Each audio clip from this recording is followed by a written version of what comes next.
Добрый вечер, дорогие телезрители. Мы приветствуем вас в эфире программы «Спортклуб». Мы работаем в прямом эфире, и сегодня в студии, как всегда, Степан Посельский и Дарья Анкехова. Да, и сегодня у нас очень интересные темы. Я думаю, что для многих телезрителей это будет даже достаточно неожиданно, потому что сегодня мы поговорим о таком интересном виде спорта, как фехтование. Во второй части передачи мы поговорим про мотоциклетный спорт. Ну и начнем, конечно, мы, как уже Степан озвучил, с темы фехтования. Мало кто знает, но у нас фехтование в городе есть. И сегодня мы решили неспроста поднять этот вопрос, потому что буквально на днях они начинают свой набор маленьких ребятишек в школу фехтования. И давайте познакомимся с нашими гостями. Ближе к нам находится Николай Константинович Матананов, тренер школы фехтования. Далее у нас сидит Алина Харсиева, начинающий фехтовальщик, Вероника Ефимова, Алик Харсиев и еще один тренер Марфа Пахомова. Добрый вечер. Да, добрый вечер. И сразу надо представить, что Николай Константинович Матананов у нас единственный в республике кандидат в мастера спорта по фехтованию. И сегодня он открывает свою школу. Первые, скажем, первые ласточки, первые ученики у нас в студии. И тоже один из, скажем, идейных вдохновителей и тоже тренеров этого клуба Марфа Пахомова. Да. Ну, Николай Константинович, расскажите, как вообще пришла... В принципе, фехтование в республике было, но просто о нем немножечко подзабыли и закрылись секции. Вот как возникла идея возрождения фехтования в нашей республике? Ну, фехтование у нас было, начало фехтование в Якутии в 1954 году. Тренером была Ирина Александровна Гусева, преподаватель ЯГУ. Ну, она проработала 6 лет, и после 6 лет, прошло 6 лет, она уехала, и на этом и фехтование закончилось в Якутии. Ну, в начале марта мне жена сказала: Коля, мол, я видел в WhatsApp, что жители Якутии, Якутска, спрашивают, почему нет у нас фехтования. Мы хотим, чтобы наши дети занимались фехтованием. Я решил, в свое время мне дали заниматься фехтованием. Вот поэтому я решил, дай-ка я, все-таки я закончил институт физкультуры в Смоленске, единственный в Якутии специалист по фехтованию, кандидат в мастера спорта. Поэтому я решил, надо все-таки поднимать фехтование. Это мой вид спорта. Я отдал ему молодость, свои лучшие годы. И вот с марта месяца я начал работать. Был в государственном собрании Туман, меня поддержал, нашел поддержку в лице постоянного председателя комитета по делам семьи, молодежи, физкультуры и спорта Байшева Юрия Петровича. Так, потом пошел в спорткомитет Министерства спорта Республики Саха-Якутия. Там тоже нашел поддержку со стороны первого замминистра спорта Чердонова Сергея Сергеевича. Так, мы с ним написали письмо Усманову Алишеру Бурхановичу. Ну, мы, то есть, написали мы с девушками с спортивного комплекса «Дахсун», и Семен Сергеевич отправил письмо Усманову Алишеру Бурхановичу. Это у нас меценат, сам фехтовальщик, мастер спорта. Он президент Международной федерации фехтования. Ну, нам пришел ответ от председателя Федерации фехтования России.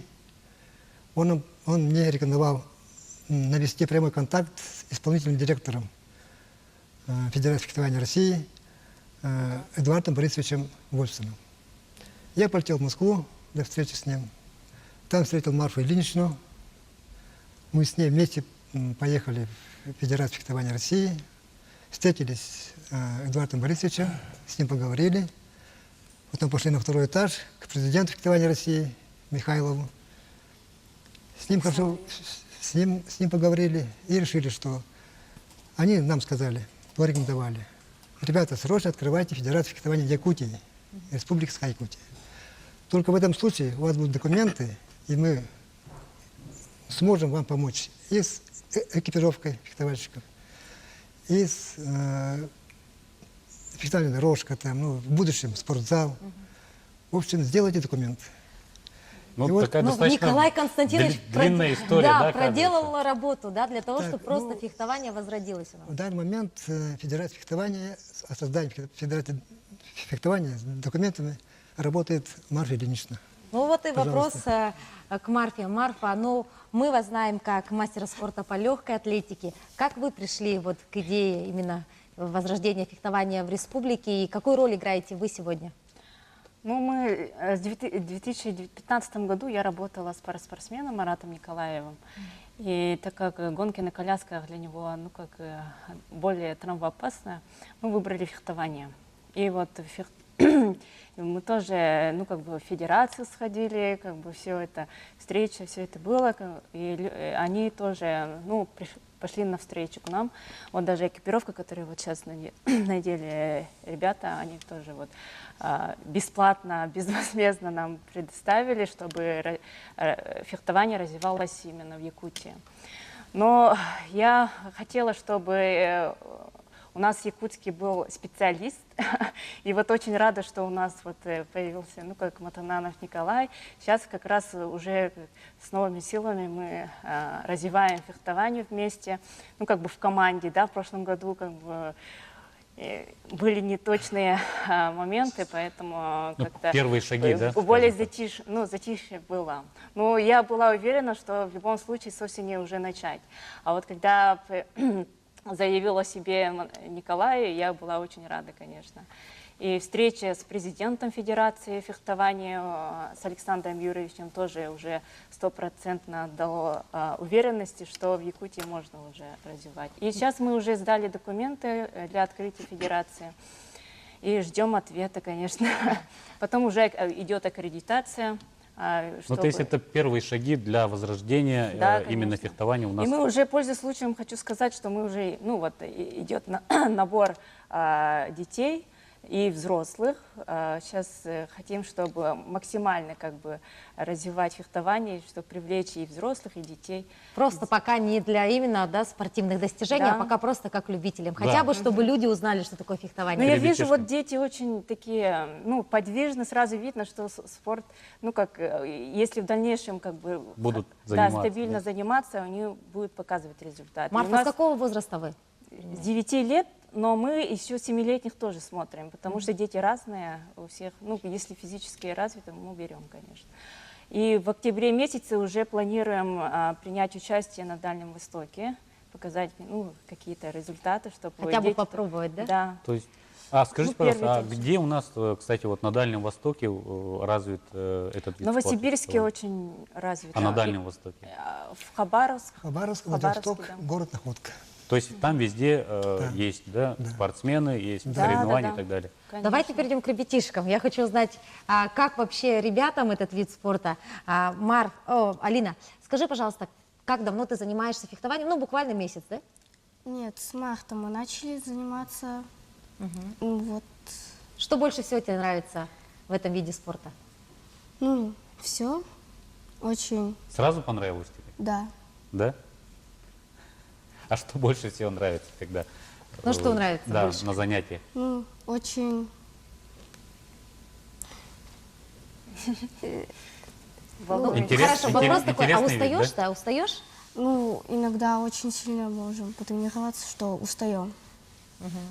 А вот Вероника у нас совсем маленькая, ей 9 лет только. Тебя кто привел в школу фехтования? Бабушка? Бабушка привела? Да. А она тебе что рассказала? Ты до этого знала, что такое фехтование или нет? Не. Не знала, да? И сейчас тебе что нравится больше всего? Мы обучаемся. Мне это нравится просто. Нравится, да? Алика, тебе не сложно за ним именно тренировки? Не устаешь после тренировок? Ну, устаю. А сколько в неделю занимаетесь? Сколько раз ходите? 3 дня. 3 дня в неделю? 3 да? раза В неделю, в неделю. да?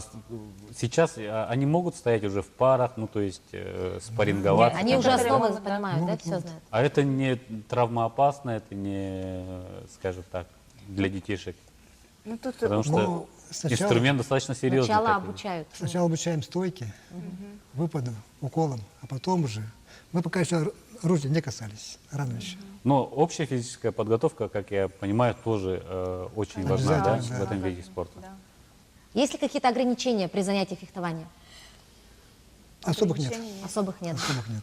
А то есть, допустим, если ребята немножко с лишним весом, или, допустим, возрастные ограничения, там, в 50 лет захотел заниматься вдруг фехтованием. Да такое ради бога, возможно? пускай. Пожалуйста. Но, да? кстати, Марфа, вы сказали, что взрослые тоже, да, выразили желание, да. да, многие, что хотят тоже заниматься У фехтованием. нас, да, вот сейчас идет запись, и даже позвонила одна девочка, которая, оказывается, в Санкт-Петербурге тоже занималась, у нее даже уже есть рапира своя.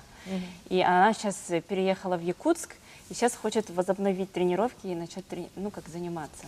Поэтому я считаю, что даже не только в Якутске, да, у нас федерация будет в Якутске, а потом у нас же студенты есть, да, в Москве, в Питере, там, в других городах. Они тоже как бы захотят заниматься. И они на базе именно Москвы, там, Питера, они могут как бы Обмениваться тоже опытом, да. тренироваться, и даже не у нас, как бы, а у других тренеров, и показывать результаты. И тут есть люди, которые говорят, что это не ваш национальный вид спорта, у вас борьба и там стрельба из лука. Я считаю, что это неправильное мнение, потому что у нас в Якутске живут не только якутяне, да, и многонациональная город, да, Да, поэтому республика, республика. И поэтому тут все могут. Скажите, пожалуйста, Николай Константинович, вообще в мире, да, кто сегодня лидеры в фехтовании, мировые лидеры? Ну, на последних Олимпийских играх наша команда показала очень хорошо. Да, отличные Да. результаты, Да. но помимо России, я имею в виду. Ну, Греция, Все европейские страны, наверное, да? Франция тоже. А в Азии это достаточно популярен или все-таки не очень? пока не очень. Пока Пока не не очень. очень. Мы надеемся, что мы будем первооткрывателями, да? И, возможно, среди этих ребят есть будущие олимпийские Конечно. чемпионы, да? Мечтаете стать олимпийским чемпионом по фехтованию? Или не думали еще об этом? Ну, я хочу. Ну да, хочу, да. А Алик хочет стать олимпийским чемпионом? Пока не думал. Пока не думал. А самая маленькая Вероника? Да. Да, вот и правильный ответ. Хочу Да. стать олимпийской чемпионкой. Да, пожелаем нашим гостям успехов, да, ребятам спортивных достижений, вам в вашем начинании, конечно же, процветания. Мы должны сказать, что все еще набираете, да, ребят, Да, можете да. связаться с Николаем Константиновичем и отдать своего ребенка в такой благородный вид спорта, как фехтование. Ну а мы не прощаемся с нашими гостями, надеемся, увидимся с вами в октябре месяце, после того, как вы поучаствуете на Дальнем Востоке. Спасибо А у нас большое. короткая...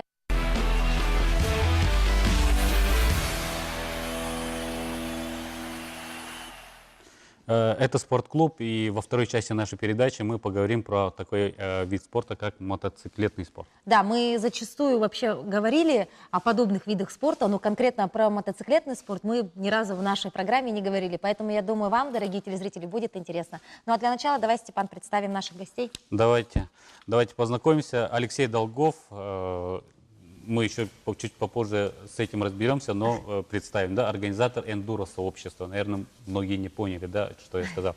Алексей далее Морозов, вице-президент Федерации мотоциклетного спорта. Он представляет у нас мотокросс, да. И далее Леонид Лебедев, представитель мотосообщества Max Innovations. Вот так вот. Добрый вечер. Да. Здравствуйте. Ну, в общем, у вас совершенно разные, да, виды деятельности. И первый вопрос, наверное, будет, конечно, к Алексею Морозову, так как вы являетесь вице-президентом Федерации мотоциклетного спорта. Вообще, как обстоит вообще мотоциклетная жизнь конкретно и в нашем городе, и в республике в целом? Ну, вообще сказать, как бы мотоспорт у нас тяжело развивается в республике. Как бы поддержку особую нам никто не оказывает, как бы все...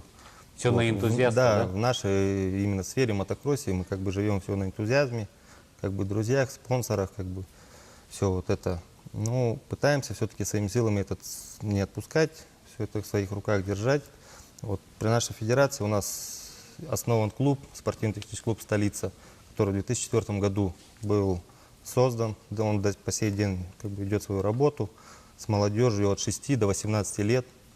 Развитие, как бы, даем все уроки, навыки экстремальной езде мотоциклов, обучение, устройство мотоциклов, как бы, ну, именно спортивного такого деятельности. А где находится ваш клуб? Клуб находится у нас на территории автодрома ДОСААФ, Билибина 9. Это как бы тоже связано с ДОСААФом. Как бы спасибо тоже им большое, хочу сказать, то, что они нам предоставляют. Да. Ну, как бы у нас же на полигоне ДОСААФ автодрома есть небольшая учебная трасса. Также есть трасса в районе птицефабрики, где проходит чемпионат республики уже с 2013 года. Как бы проводим соревнования все, городские, на день города. Ну, и выступают дети как бы престижно, растут, Да. растут. Алексей, скажите, пожалуйста, вот, насколько я понимаю, вот вы вот такой официальный, скажем, да, представитель именно мотоспорта, да? У вас федерация, вы обучаете молодежь, да? Вы проводите соревнования, да, чемпионат республики, да? Вот скажите, пожалуйста, вот сколько сейчас человек занимается мотоспортом? В нашем клубе Официально, да. сейчас на данный момент занимается где-то 30 человек детей. Это от 6 до 18 лет. Да, а скажите, каковы успехи, да, у наших спортсменов? У нас На выездных соревнованиях, Бывают ли да. выезды, да, у нас? Да, вот как бы и республика у нас проходила. Вот недавно прошла в Алдане, как бы хорошо выступили. Ну там Вот получается. на прошлой неделе, да, насколько я Да. понимаю? И на Дальний Восток как бы ездили, многие ребята как бы хорошо себя показывали. Но у нас нету как бы такой возможности часто ездить, даже принимать соревнования в чемпионатах России, отправлять команду куда-нибудь на сборы надо отправлять. Как бы, ну, нет финансирования, нет поддержки, как бы все своими силами, все упирается в деньги. Опять же, Да. но Потому что у нас спорт, наш клуб предоставляет мотоциклы, все вот это. У нас бесплатная основа обучения. То есть у вас ребятишки обучаются все бесплатно? Все бесплатно. 6 абсолютно. лет? С 6 лет. А вот скажите, мой вопрос такой, а разве в 6 лет ребенок уже может осознанно заниматься вот таким Да. серьезным видом спорта? Мне кажется, Да, это же может, настолько... я сам по себе это могу сказать, как бы я сам пришел в мотокросс 6 лет, как бы а сколько лет тогда, получается, вы занимаетесь? 25 лет. 25 лет? И, наверное, уже ваши дети ходят на мотоспорт. Нет. Нет, да? А вот скажите, вот на ваш тогда вот такой, вот вы сами, да, с 6 лет ходите, какие качества в ребенке может развить этот мотокросс? Настолько как бы экстремальный вид спорта, да, как и бы какой-то немножечко, может, сумбурный и сумасшедший. Нужен ли он ребенку, сможет ли он, знаете, способствовать развитию его, как вообще, как личности, как Ну, человека? мотокросс, это такой вид спорта, он закаляет. Там нужно мужество, нужно как бы храбрость иметь. Не каждый сможет прыгать на мотоцикле, как бы вот это все. Ездить на мотоцикле это одно, как бы можно сказать, могут многие. А вот именно на нем ездить профессионально, управляя этим мотоциклом, да, как бы это уже Это совсем навыки, другое, да? Конечно, это навыки обучения. Да, у нас есть интересное видео, да, которое мы нашли в недрах Ютуба, да, пользователь у нас Иван Винокуров снял открытие мотосезона у нас в Якутске. Давайте посмотрим небольшое видео.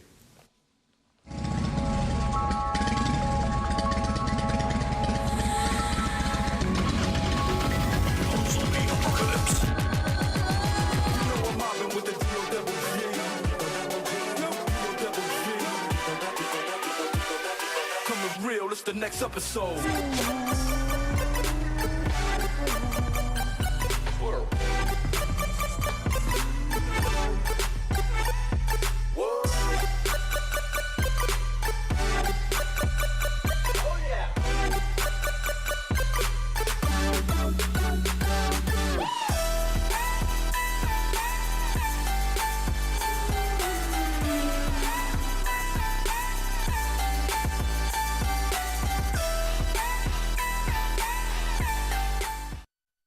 Замечательный сюжет, и мне кажется, многие горожане вообще воочию видели, да, вот открытие что мотосезона. все больше и больше, да, у нас В этом мотоциклистов. году, ну, просто все соцсети, наверное, разрывались от вот этого триумфального такого открытия. И здесь, мне кажется, вопрос уже будет к Леониду Лебедеву, который передвигается на своем байке по городу, наверное, каждый день, да, и непосредственно принимал участие в этом открытии, да. Вот расскажи, какова сейчас обстановка вообще на дорогах? У нас появилось, наверное, мне кажется, ну, Да, большое количество. большое количество Любителей, да. мотоциклистов-любителей. Ты у нас являешься представителем мотосообщества. А вот сколько количество людей в вашем мотосообществе на сегодняшний день? Здравствуйте, горожане, здравствуйте, ведущие. В нашем сообществе порядка 20 и выше человек. Вот. Ездим уже очень давно. Уже и со старыми ребятами уже крепко дружим. Много очень клубов у нас в городе есть. Такие как Старая школа, Северное братство, Ночные волки. Вот. И как бы вот с общими силами организовывали данное мероприятие по открытию этого мотосезона. Ну, все прошло успешно, как бы всех порадовало. Приезжало руководство города даже, поблагодарило, что все прошло изумительно. Были какие-то там конкурсы с поощрением. Мне даже как-то удалось выиграть случайно. А как вам кажется, сколько человек посетило вот это мероприятие? Ну, в колонии очень много было человек. Тяжело с первого взгляда так определить. Ну, порядка более 200, мне кажется. было. Более 200. Да. А вообще ты сам как вот полюбил байк? Да, Как и давно? со скольки лет уже, да, тоже. Ну, если касаться японской темы мотоциклов, то я сел на мотоцикл японского производства с 2009 года. 2009 года, да? Вот. Ну, не обошлось без падений, без Травм. ДТП, так сказать. Ну, серьезных травм не было, так сказать, переломов и тому подобное. Ушибы, растяжения, как бы.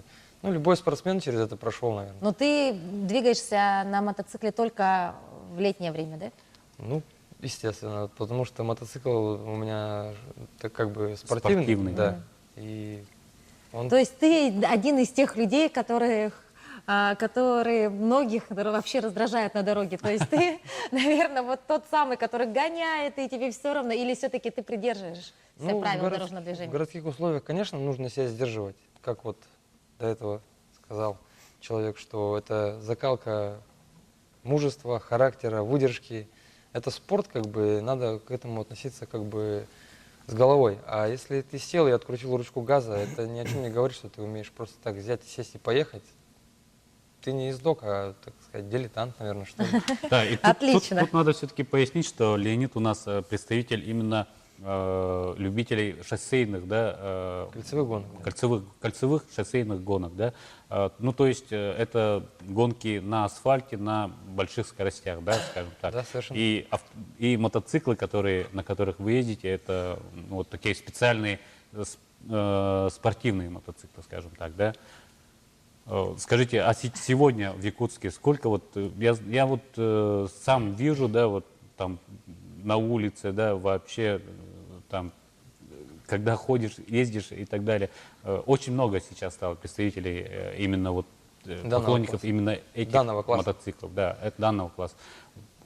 Есть ли у нас возможность в Якутске, позволяют ли у нас дороги на них Ну, ездить? дороги как бы чуть получше стали, но все равно у нас, сами понимаете, такие условия, что мерзлота играет и асфальт поднимает или проваливается.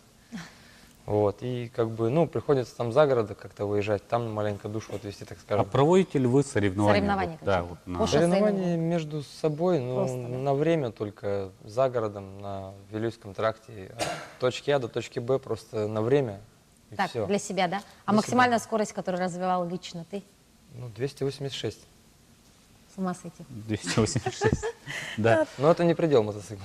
хорошо. Давайте перейдем к Алексей. Алексею, да, Алексею Долгову. Он организатор эндуро-сообщества. Сейчас мы попросим режиссера тоже запустить, скажем так, фотографии Что же да, такое, да? мотоциклов этого класса, потому что и Алексей нам чуть подробнее расскажет, да, какова специфика этих мотоциклов, да, сколько людей сейчас занимается вот этим видом именно мотоциклетного спорта, скажем так. Алексей, расскажите. Здравствуйте. Да. Ну, как отметили, количество мотоциклов растет, их достаточно много, но если говорить о теме спорта, которой передача сейчас посвящена, только какая-то часть из них действительно занимается каким-то спортивным направлением. Ну, многие же, допустим, кто-то, может быть, просто путешествует, там, отдыхает, кто-то там по грибы, ягоды ездит, кто-то просто катается по городу, там, еще где-то. А конкретно спортивным направлением, ну, наверное, единицы из них только занимаются. Поэтому у нас группа такая разноплановая, сообщество, скажем. Много различных участников тоже по интересам. Кто-то любит, опять же, путешествовать, там, кто-то любит какие-то спортивные достижения, там, тренироваться, повышать мастерство. Вот у нас как раз весной проходили соревнования, 10-11 июня по внедорожным гонкам. Этап Кубка Малайзии, Rainforest Challenge. И, в принципе, участников оказалось меньше, чем ожидалось. Ожидалось. Да. Ну, сколько? У нас где-то на разных этапах около 10. Ну, на одном этапе одни участвовали, на другом этапе Но другие зато это участвовали. ребята, которые серьезно подготовлены, у которых есть опыт выступлений. Ну, И не все из них, да. Есть ребята, которые только начали, тоже хотят себя попробовать. У них есть цель какая-то. Ну, как вот действительно Алексей сказал, тоже это нужно как лежать к этому душой, чтобы как-то двигаться, чтобы был И интерес, развиваться, да? и что развитие. Опять же, вот у нас, допустим, эндуро, это многие путают с кроссом, но они, и кросс, и эндуро, они по-своему интересны. То есть нельзя сказать, что это плохо, это хорошо. Они каждый по-своему У каждого уникален. свои особенности, да. Про особенности мотоциклов и разных классов мы поговорим чуть попозже, но сейчас мы уйдем на небольшую рекламную паузу. Напомню, дорогие телезрители, что вы смотрите передачу «Спортклуб», и мы говорим о мотоциклетном спорте.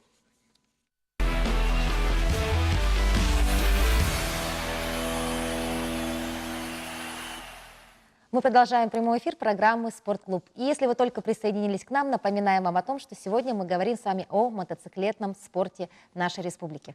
Да, и мы остановили наш разговор с Алексеем Долговым, организатором эндуро-сообщества, на том, что у нас все-таки эндуро-сообщество, оно живо и даже проводит соревнования. Да. Насколько я знаю, вот в прошлом году и в этом году, да, у вас все-таки планируются и соревнования, вы постоянно собираетесь вместе, и надо сообщить, что эндуро – это мотоциклы, которые ездят по бездорожью. Да, Да. Продолжите, пожалуйста. Да. Преодоление различных препятствий, сложных участков требуется как технический опыт, так и физическая подготовка, потому что если где-то не хватило, может быть, каких-то навыков, то приходится на помощь физической силой.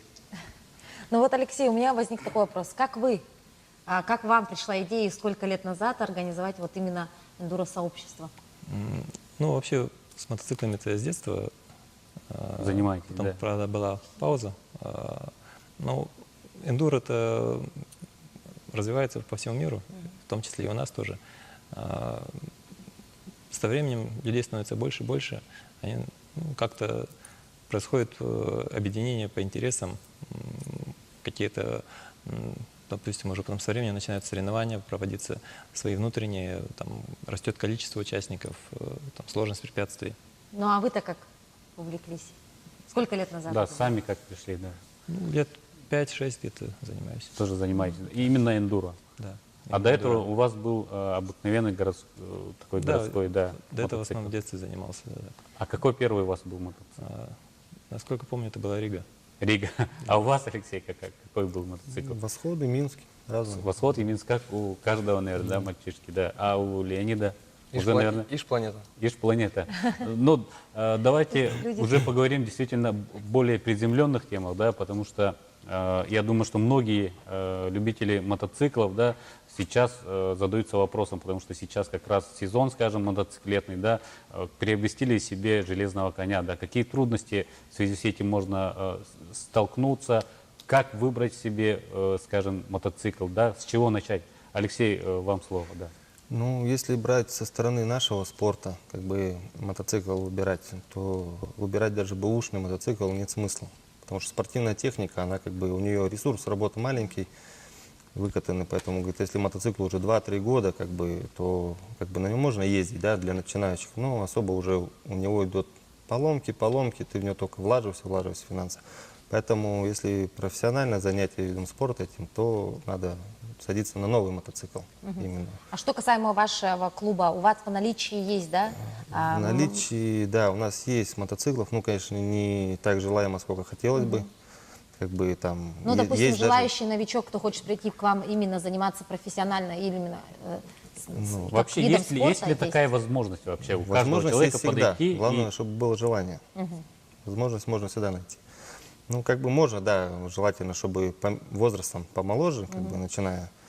И, ну, хотелось бы, конечно, чтобы и наше правительство уже бы в конце обратило бы на нас внимание, как бы, как мы занимаемся спортом именно с детьми, чтобы оказали нам оказывали поддержку, финансирование, потому что работать уже столько лет на личном энтузиазме, как бы это тоже очень тяжело, как бы говорится, да, не знаю, насколько мы такие сильные, что не опускаем руки. Как бы, ну, я думаю, мы их и не опустим. Как бы, ну, а как бы приходить заниматься нам в клуб, как бы мы всегда рады всем достойным, у кого есть желание, у кого есть стремление именно заниматься профессионально видом этим спорта. А занимаются ли девушки у вас в клубе? Да, у нас есть Есть одна такое, девушка. да? А девочка можно прийти тоже? То есть у вас нет Можно, ограничений? можно. Все, здорово. А вот вопрос тогда уже будет к Леониду.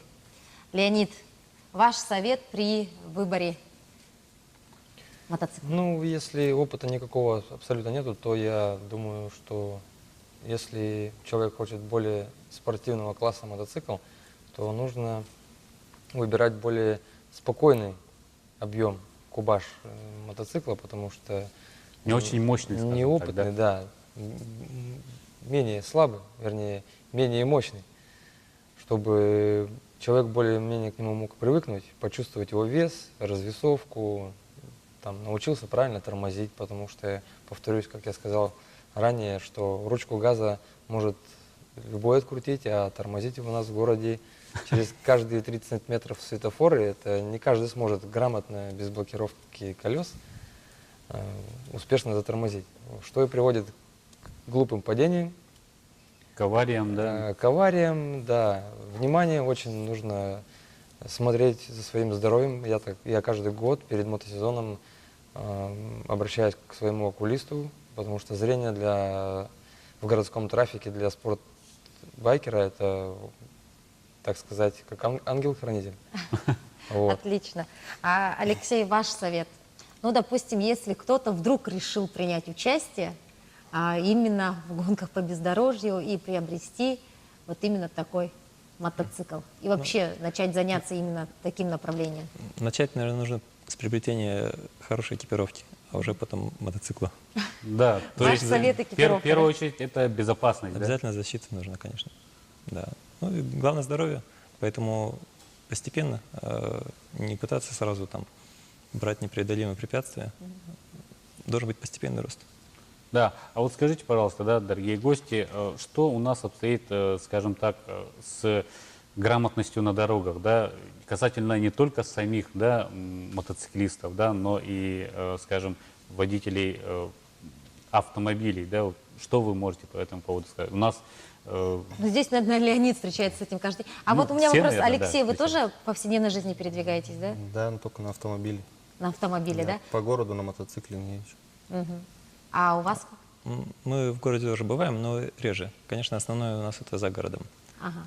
Ну, значит, соответственно, на этот вопрос, наверное, к Леониду. Это, наверное, для вас больная тема, этикет на дороге. Ну да. Воспринимают ли наши вообще, вот, допустим, жители республики и города сейчас мотоциклистов как полноправных участников движения? Или все-таки сейчас это еще как-то так отдаленно, и на вас больше агрессии?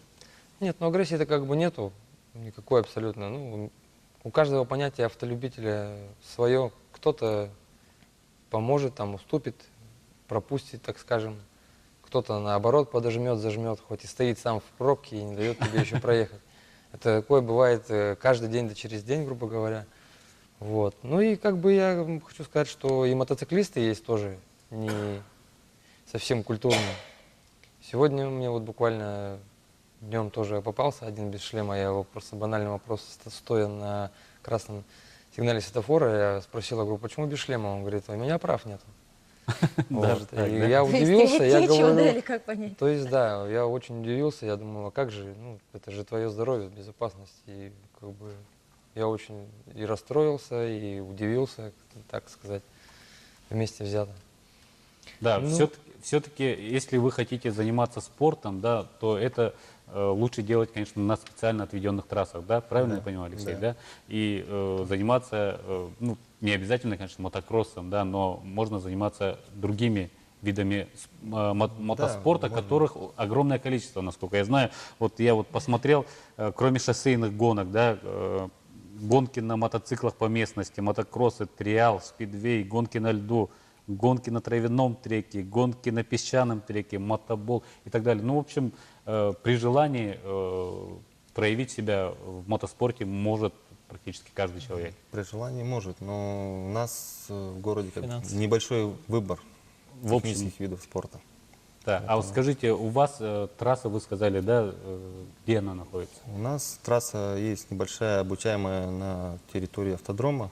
Это специально для Да. того, чтобы учить. Да, обучать. И трасса на птицефабрике, район птицефабрики, именно профессиональная трасса, как и по всем стандартам, куда именно мотоциклы привозятся на грузовой машине, гонщики привозятся тоже на машинах, как бы ребята все, и уже там они переодеваются, и уже и начинаются тренировки, у них обучение. А туда может любой подойти, мотолюбитель, скажем так, и попробовать себя на этой трассе? Ну, как бы, в принципе, да, можно подойти, Вход конечно, свободный чтобы, или там всё- чтобы как бы, хотя бы предварительно связаться с нами.